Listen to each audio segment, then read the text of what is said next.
Brought you by Meghdoot herbal. Meghdoot सतरीठा shampoo ये hair fall को कम करे, डैंड्रफ को रोके और दे आपके बालों को भरपूर मजबूती। मेघदूत सतरीठा शैम्पू। जेल वाले बाबा, बिजनेसमैन बाबा, कोई मेरे को फ्रॉडी बोलता है, कोई कुछ गालियां देते रहते हैं मेरे को सारे दिन।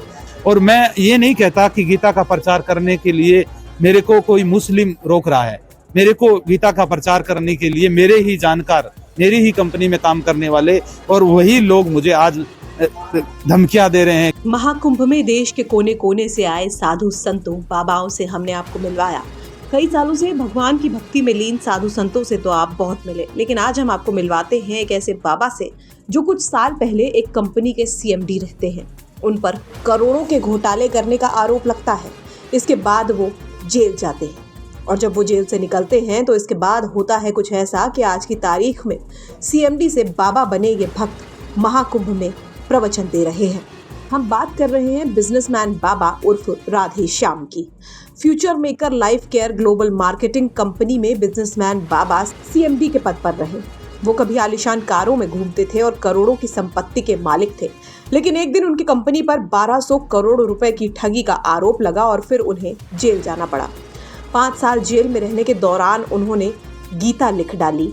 जनवरी 2022 में रिहा होते ही उन्होंने सबसे पहले सब कुछ त्याग कर आध्यात्मिक जीवन का रास्ता अपना लिया और परम धाम नाम की एक संस्था की स्थापना की।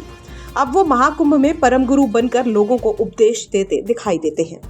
कैसे एक कारोबारी से बाबा बनने तक का सफर तय हुआ, सुनिए। देखिए, मेरे ऊपर आरोप लगे। जब कंपनी चलती है अच्छी तो कंपटीशन होता है और उस कंपटीशन के जमाने के अंदर लोगों ने मेरे पर एफआईआर की, झूठी एफआईआर की।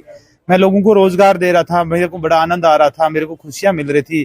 मेरी ऐसी कोई भावना नहीं थी कि मैं कहीं किसी के साथ में फ्रॉड कर रहा हूँ। प्रोडक्ट बेस्ड कंपनी थी और एक समय का चक्कर घुमा कि मुझे जो मैं 15 घंटे 5 स्टार होटल और हवाई जहाज में रहता था, फिर एकदम से अचानक जाके पड़ा मैं 8x8 के कमरे में, जहां पर वहीं लेटरिंग है, वहीं बाथरूम है, वहीं नहाना, खाना पीना, धोना, सोना सब वहीं। और शुरुआत के 5-6 महीने जब मैं अकेला रहा तो मुझे पता चला कि मैं अगर जन्म लेकर ही ना आता तो मैं कंपनी क्यों करता। तो ये कंपनी करना परमात्मा की लीला थी और मेरे ये कलंक लगा। तो मैंने परमात्मा की खोज करने के लिए बहुत शास्त्र पढ़े, 700-800 सभी धर्मों के शास्त्र पढ़े, 500 से ज्यादा बार गीता पढ़ी अर्थ श्लोक की। और फिर ध्यान समाधि में गया और शून्य में मेरे को कृष्ण भगवान का बोध हुआ, यानी शून्य का बोध हुआ। और उसके बाद में मैंने आम बोलचाल में गीता को लिखना शुरू किया। और इस गीता परम रहस्यम को लिखने के लिए मेरे को पूरे 5 साल लगे। 700 पेज की ये गीता परम रहस्यम लिखी। और अब ना तो मैं शरीर हूँ ना मैं नाम हूँ। बहुत सारे लोग पूछते हैं कि आपका नाम क्या है। जितने कृष्ण के नाम थे उतने ही मेरे नाम है। कृष्ण को बोला गया था छलिया, गवाला, कपटी, चोर, बहुत सारे नाम थे, रणछोड़, मायावी, माखन चोर, ऐसे मेरे भी बहुत सारे नाम हैं। जेल वाले बाबा, बिजनेसमैन बाबा, कोई मेरे को फ्रॉडी बोलता है, कोई कुछ गालियां देते रहते हैं मेरे को सारे दिन। तो अब मेरे को गालियां नहीं दे रहे। मैं अभी शरीर तो हूं ही नहीं। ये शरीर तो परमात्मा का उपकरण बन गया है। तो जो इस शरीर के भीतर शून्य, वो उसको गालियां दे रहे हैं। उसको तो 5000 साल पहले भी दे रहे थे। यही लोग थे, यही चेहरे थे। आज नाम बदल कर आ गए हैं। ये फिर ऐसे आते रहेंगे, ये भी आते रहेंगे और मैं भी आता रहूंगा। अच्छा महाराज जी, ये आरोप क्या लगा आखिरकार? उस आरोप को अब खत्म कैसे कर रहे हैं आप? उस आरोप को तो माननीय सुप्रीम कोर्ट और ये जो हमारी कानून है वही करेगी। मैं सही था और मैं सही हूं और मैं सही रहूंगा। ये चीजें आज लोग मुझे परेशान कर रहे हैं। कुछ लोग हैं, 10% लोग हैं, कोई मध्य प्रदेश में है, कुछ हरियाणा के अंदर भी है। अब और भी कंपनी चलाते हैं बहुत सारे लोग, बोल देते हैं कि इसमें राधे श्याम का भी नाम है, फिर कंपनियां बंद हो जाती हैं।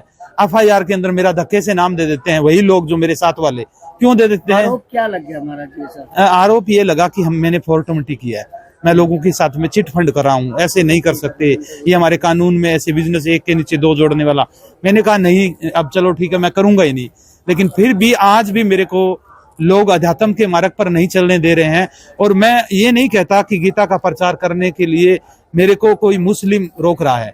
मेरे को गीता का प्रचार करने के लिए मेरे ही जानकार, मेरी ही कंपनी में काम करने वाले और वही लोग मुझे आज धमकियां दे रहे हैं कि तुम पर एफआईआर कर देंगे, तुम्हें सत्संग में गोली मार देंगे, ये कर देंगे, वो कर देंगे। तो अब किसको मारेंगे?